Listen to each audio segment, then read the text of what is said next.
अगे नकटे भिकार गांडे, अगं तुझ्या घरात खायला तरी आहे का? मला शिकवायला लागलीस हा?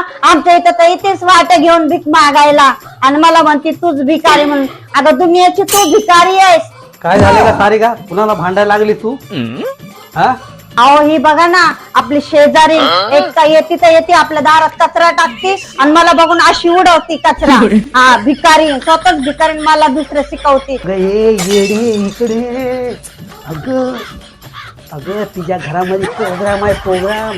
तिच्या नवऱ्याने मला फोन केला होता, पण आमचे तर हळद आहे तिथं या तुम्ही मटण खायला. पागल कुठली. अहो सोडा तुम्ही, मला आधीच सांगायचं ना मटण खायला बोलवले हळदीत म्हणून. किती पागल आहेत तर तुम्ही, किती चांगले शेजारी, मग भांडले पाहिजे तिच्यासोबत. अरे प्रोग्राम असल्यानंतर शेजाऱ्यांसाठी गोडे बोल लागतात. मटण फिटण असते ते देणार राहते का आपल्याला? पागल गोड बोलीने गोड तिला.